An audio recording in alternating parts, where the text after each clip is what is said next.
Social మీడియాకు దూరంగా ఉండాలని నిర్ణయించుకున్న అనుష్క ఈ విషయాన్ని స్వయంగా తాను లేఖలు రాసి పోస్ట్. ఖాళీ సమయాన్ని కొత్త విషయాలు నేర్చుకోవడానికి కేటాయిస్తానంటూ అందులో వెల్లడి. కార్తీక్ ఘట్టమనేని దర్శకత్వంలో రూపొందించిన మీరా ఈ సినిమా విజయవంతం కావడంతో తన సక్సెస్ ను కుటుంబ సభ్యులు మరియు స్నేహితులతో పంచుకున్న మంచు మనోజ్. తన తల్లి పాదాలకు నమస్కరించి ఎమోషనల్ అయిన మనోజ్ తనను ఆదరించిన అభిమానులకు ధన్యవాదాలు అంటూ ఆనందం వ్యక్తం. మరోసారి తన ఉదారతను చాటుకున్న రాఘవ లారెన్స్ తన సొంత ఇంటిని పాఠశాలగా మారుస్తున్నట్టు వెల్లడి. తాను నటిస్తున్న కాంచనా 4 సినిమా అడ్వాన్స్ తో ఈ సేవ కార్యక్రమం మొదలుపెట్టినట్టు స్పష్టం. దేశంలో ప్రతి వీధిలో క్రీడల సముదాయం ఉండాలని, ప్రపంచంలో ప్రతి క్రీడా పోటీలో భారత జెండా ఎగరాలని కేంద్ర క్రీడల మంత్రి మన్సుఖ్ మాండవీయ స్పష్టం. క్రీడా సమీక్షలు వివాదాల మీద పెట్టిన శ్రద్ధ క్రీడాకారులపై పెట్టవని, అందుకే కొత్త క్రీడా బిల్లును ప్రవేశపెట్టామంటూ వెల్లడి. క్రీడలను కెరియర్ గా ఎంచుకునేలా ప్రోత్సహిస్తున్నామంటూ వ్యాఖ్య. ప్రపంచ బ్యాడ్మింటన్ ఛాంపియన్షిప్ లో హాంకాంగ్ ఓపెన్ లోనూ జోరు సాగిస్తున్న సాత్విక్ చిరాగ్ శెట్టి జోడీ.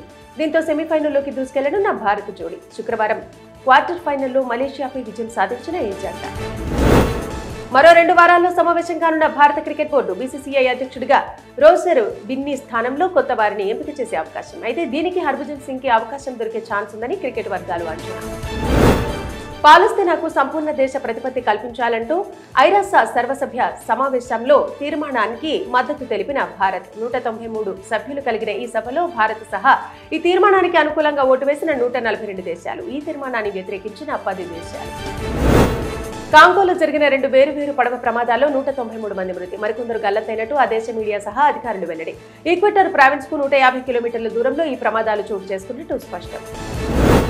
ట్రంప్ సన్నిహితుడు చార్లీ కర్క్ హత్య కేసులో కీలక పురోగతి సాధించిన పోలీసులు, భద్రతా దళాలు అదుపులోకి తీసుకున్నట్టు ట్రంప్ వెల్లడి. నిందితుడు యూటాకు చెందిన 22 ఏళ్ల టైలర్ రాబిన్సన్ గా గుర్తింపు. దాదాపు 8.5 కోట్ల సంవత్సరాల నాటి డైనోసార్ గుడ్లను కనుగొన్న చైనా శాస్త్రజ్ఞులు. ఈ గుడ్ల వయసును కొత్త పద్ధతిలో నిర్ధారించిన శాస్త్రవేత్తలు. ఇందుకోసం కార్బోనేట్ యురేనియం లెడ్ డేటింగ్ పద్ధతిని వీరు అనుసరించినట్టు వెల్లడి. రష్యా నుంచి చమురు కొనుగోలు చేస్తున్న భారత్పై 50% సుంకాలు విధించడం అంత తేలికైన విషయం కాదంటూ ట్రంప్ స్పష్టం. రష్యాపై చర్యలు తీసుకునేందుకే భారత్తో విభేదానికి తాము సిద్ధమయ్యామని ఆయన వెల్లడి. తాను రెండోసారి బాధ్యతలు చేపట్టిన తర్వాత భారత్ పాక్ ఘర్షణ సహా ప్రపంచంలోని 7 యుద్ధాలను తాను నివారించినట్టు ట్రంప్ పునరుద్ఘాటన.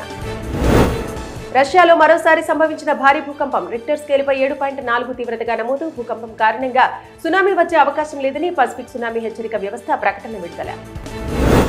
హింసాత్మక అల్లర్ల అనంతరం నేపాల్లో తాత్కాలిక ప్రభుత్వానికి ప్రధానిగా జస్టిస్ సుశీలా కార్కి బాధ్యతలు. ఈ సందర్భంగా ప్రధాని మోదీ ఆమెకు అభినందనలు. పొరుగు దేశంలోని ప్రజల శాంతి పురోగతికి భారత్ ఎప్పుడూ కట్టుబడి ఉంటుందని మోదీ ఎక్స్ లో పోస్ట్.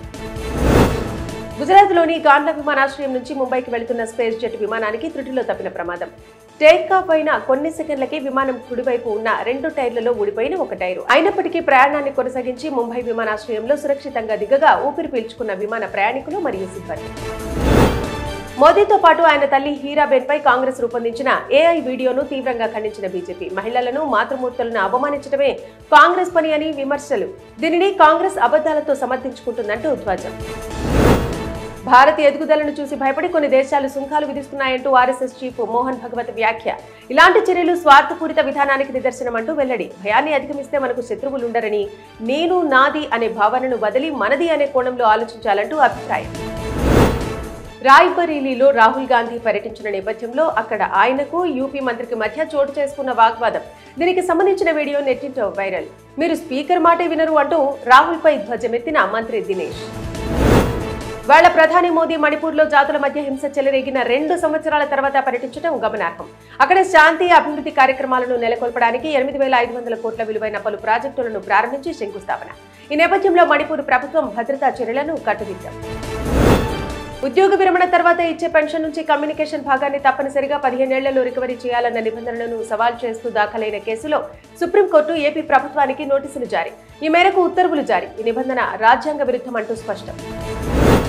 మద్యం కుంభకోణం కేసులో చెవిరెడ్డి మోహిత్ రెడ్డి ముందస్తు బెయిల్పై విచారణ జరగకుండా తరచూ వాయిదా కోరుతున్నారని సిఐడి తరపు న్యాయవాది సిద్ధార్థ లూత్రా హైకోర్టుకు నివేదిక సమర్పణ. హైకోర్టులో విచారణను సాగదీయాలన్నదే ఆయన ఉద్దేశమని స్పష్టం. దీనిపై సాధ్యమైనంత త్వరగా విచారణ జరపాలని విజ్ఞప్తి. రాష్ట్రంలో సాగునీటి ప్రాజెక్టుల పూర్తికి కూటమి ప్రభుత్వం ప్రణాళికాబద్ధంగా అడుగులు.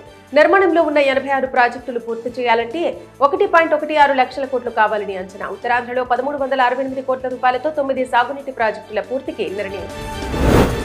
ఏపీ రాజధాని అమరావతి అభివృద్ధిని 33,000 ఎకరాలకు పరిమితం చేస్తే అదొక ఉత్తమ మున్సిపాలిటీగానే మిగులుతుందని చంద్రబాబు వ్యాఖ్య. మహానగరం కావాలంటే విస్తరించాలంటూ వెల్లడి. ఇందుకోసం భూములు ఇచ్చిన రైతులకు వారి భూముల విలువ తగ్గనీయబోమంటూ స్పష్టం. వచ్చే ఎన్నికల్లో వైసీపీ మళ్లీ అధికారంలోకి వస్తే జగన్మోహన్ రెడ్డి విశాఖకు వెళ్లారంటూ అమరావతి నుంచే పాలన సాగిస్తారంటూ వైసీపీ రాష్ట్ర సమన్వయకర్త సజ్జల రామకృష్ణారెడ్డి వెల్లడి. 2024లో గెలిచి మళ్లీ సీఎం అయి ఉంటే విశాఖపట్నం నుంచి పాలించేవారంటూ వివరణ. ఏపీ రాజధాని అమరావతి అంటూ స్పష్టం. ఛత్తీస్గఢ్ లో జరిగిన ఎన్కౌంటర్లో మృతి చెందిన 10 మంది మావోయిస్టుల్లో మరో తెలంగాణ వ్యక్తి ఉన్నట్టు వెల్లడి. ఇప్పటికే తెలంగాణకు చెందిన 2 అగ్రనేతల్లో మనోజ్ ప్రమోద్ ఉండగా 3వ వ్యక్తిగా మంగన్న గుర్తింపు.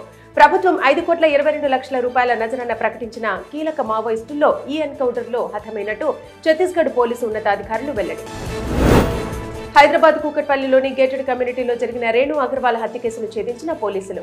నిందితులను జార్ఖండ్ లో అదుపులోకి తీసుకున్న పోలీసులు 2 నిందితులను హైదరాబాద్ కు తరలిస్తున్నట్టు సమాచారం. తెలంగాణలో తొలి రబ్బర్ డ్యాం నిర్మాణానికి నీటిపారుదల శాఖ ప్రతిపాదనలు సిద్ధం. మంజీరా నదిపై కామారెడ్డి జిల్లా నిజాం సాగర్ మండలంలో దీనిని నిర్మించనున్నట్టు సమాచారం. 40,000 ఎకరాల ఆయకట్టుకు సాగునీరు అందించే లక్ష్యంతో 520 కోట్ల రూపాయల అంచనాతో పనులు చేపట్టేలా ప్రతిపాదనలు రూపొందించిన ఇంజనీర్లు.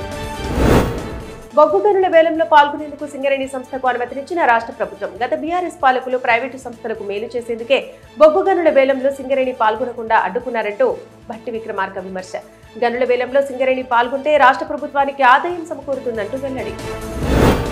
శ్రీశైలం ఎడమగట్టు కాలువ సొరంగ మార్గం తవ్వకంలో మిగిలిన పనిని డీబీఎంలో పూర్తి చేయాలంటూ ప్రభుత్వం నిర్ణయం. టన్నెల్ బోరింగ్ మిషన్ పద్ధతిని డీబీఎం పనితో పోల్చితే 4 రెట్ల వ్యయం ఖర్చవుతుందని నిర్ణయం. అంతేకాకుండా అదనంగా అంచనాలు పెంచడం కుదరదంటూ నిర్మాణ సంస్థకు ప్రభుత్వం స్పష్టం.